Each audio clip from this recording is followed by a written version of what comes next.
यानी देश की ग्रीन एनर्जी का 5वां हिस्सा अकेला गुजरात प्रोड्यूस करता है। सौर ऊर्जा के उत्पादन में गुजरात ने प्रशंसनीय काम किया है और अब जब देश ग्रीन हाइड्रोजन और ग्रीन अमोनिया जैसे क्षेत्रों में काम कर रहा है तो इसमें भी गुजरात का रोल बहुत बड़ा होने वाला है। साथियों, ये जो वैश्विक संकट चल रहा है ये दिखाता है कि एनर्जी के मामले में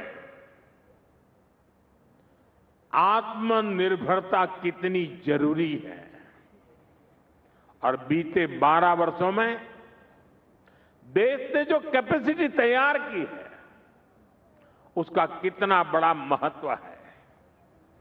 एक तरफ हमने दुनिया के अलग अलग हिस्सों से तेल और गैस की आपूर्ति सुनिश्चित की, दूसरी तरफ हमने रिन्यूएबल एनर्जी में ऐतिहासिक निवेश बढ़ाया। 12 वर्ष पहले भारत में सौर ऊर्जा का उत्पादन नाम मात्र का था। आज हम दुनिया के टॉप 5 देशों में से एक हैं, 5 देशों में से एक हैं। और सिर्फ सौर ऊर्जा ही नहीं, हमने भारत में इथेनॉल ब्लेंडिंग की कैपेसिटी बढ़ाई, रेलवे के बिजलीकरण को गति दी, परमाणु ऊर्जा पर काम किया। हमारा जो बिजली का ट्रांसमिशन नेटवर्क पुराना पड़ गया था उसका आधुनिकीकरण किया, उसका विस्तार किया, गैस पाइपलाइन के नेटवर्क का दायरा बहुत अधिक बढ़ाया। हमारे जो पोर्ट है उनकी कैपेसिटी बढ़ाई ताकि वहां ज्यादा से ज्यादा पेट्रोलियम प्रोडक्ट पहुंच सके और जहां संभव हो वहां स्टोर भी हो सके। आने वाले समय में देश का ये सामर्थ्य और अधिक बढ़ने वाला है। इस दिशा में हमारी सरकार के प्रयास लगातार जारी है। साथियों, यहां सूरत में आपके बीच आने से पहले मैं हजीरा गया था, अभी हर्ष भाई जी इसका वर्णन कर रहे थे। आत्मनिर्भर भारत का क्या मतलब होता है ये हजीरा जाने पर भी साफ दिखता है। हजीरा आज केवल एक औद्योगिक क्षेत्र नहीं है, एक ऐसा इकोसिस्टम बन चुका है जहां एनर्जी है, स्टील है, डिफेंस प्रोडक्शन है, पोर्ट है और ग्लोबल ट्रेड का इकोसिस्टम है। हजीरा देश के एक बड़े मैरीटाइम इंडस्ट्रियल हब के रूप में विकसित हो रहा है, आत्मनिर्भर भारत के एक बड़े सेंटर के रूप में उभर रहा है। लेकिन साथियों, आज देश में कुछ निराशावादी लोग हैं जो आत्मनिर्भर भारत अभियान का मजाक उड़ाते रहते हैं। देश के इस संकल्प को वो लगातार नीचा ही दिखाते हैं। ये वो लोग हैं जिन्होंने हमेशा भारत को दूसरे देशों पर निर्भर रखा। वो लोग ये भूल जाते हैं कि दूसरों पर निर्भर देश विकास की वो ऊंचाई कभी प्राप्त नहीं कर सकता जिसका वो हकदार है। साथियों, आत्मनिर्भर भारत को गति देने के लिए आज देश का कनेक्टिविटी पर बहुत अधिक फोकस है। वडोदरा मुंबई एक्सप्रेसवे,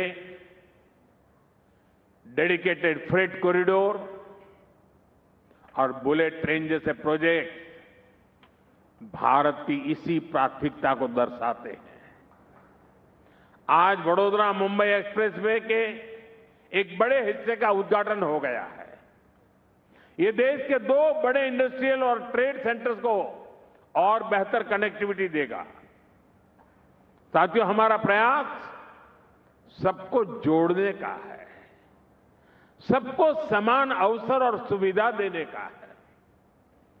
दूर सुदूर के इलाके, आदिवासी क्षेत्र, जिन तक सुविधाएं नहीं पहुंची, उन तक आज आधुनिक कनेक्टिविटी पहुंच रही है।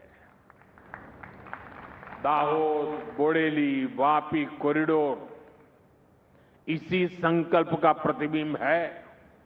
आप सोचिए, नर्मदा और तापी जिलों के आदिवासी क्षेत्रों तक 4 लेन की सुविधा पहुंच रही है। इससे यात्रा का समय बहुत कम होगा, किराया भाड़ा कम होगा, यानी आदिवासी और ग्रामीण क्षेत्रों के लोगों को पढ़ाई, दवाई और कमाई की बेहतरीन सुविधा मिलेगी। साथियों, कुछ कॉरिडोर से, इस कॉरिडोर से छोटा उदेपुर, नर्मदा, भरूच और तापी जिलों के आदिवासी क्षेत्रों के ये इंडस्ट्रियल बेल्ट से जुड़ जाएंगे। इससे दक्षिण गुजरात के आदिवासी क्षेत्रों में टूरिज्म को भी बल मिलेगा। स्टैच्यू ऑफ यूनिटी, सापुतारा और आसपास के पर्यटन स्थलों तक पहुंचना बहुत आसान हो जाएगा। साथियों, आज यहां सूरत में एक आधुनिक ईएसआईसी अस्पताल का भी लोकार्पण हुआ है। यह अस्पताल हमारे श्रमिक भाई बहनों और उनके परिवारों के लिए बेहतर स्वास्थ्य सेवाओं का नया केंद्र बनेगा। दूसरे राज्यों से जो साथी यहां रहने आए हैं, रोजगार करने आए हैं, उन्हें भी इस अस्पताल से बहुत मदद मिलने वाली है।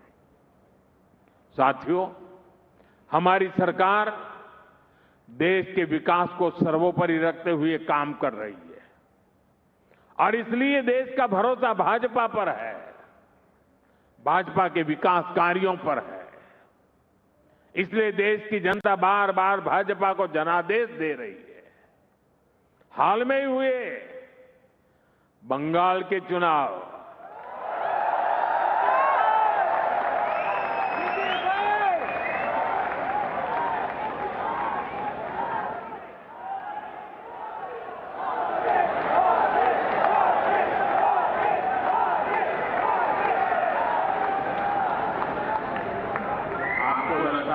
मैं बंगाल बोल दिया, एकदम से यहां ऊर्जा आ गई। लेकिन मेरा अनुभव था, मैं पिछले दिनों 5 देशों की यात्रा पर था, वहां भी बंगाल बंगाल चल रहा था। हर कोई बंगाल की चर्चा करता था। चुनाव बंगाल के, असम और पुडुचेरी के चुनाव में भाजपा को, एनडीए को बहुत बड़ा जनादेश मिला है। इसके अलावा जो पंचायतों और कॉरपोरेशन के भी चुनाव देश भर में हो रहे हैं, वहां भी बीजेपी को विजय मिल रही है। साथियों, ऐसे हर चुनाव का एक ही मैसेज है, देश अराजकता, अनिश्चितता और निराशा को पसंद नहीं करता। कांग्रेस बीते 12 वर्षों से अराजकता और अनिश्चितता फैलाकर अपने लिए अवसर खोज रही है, लेकिन देश की जनता उसे बार बार करारा जवाब दे रही है।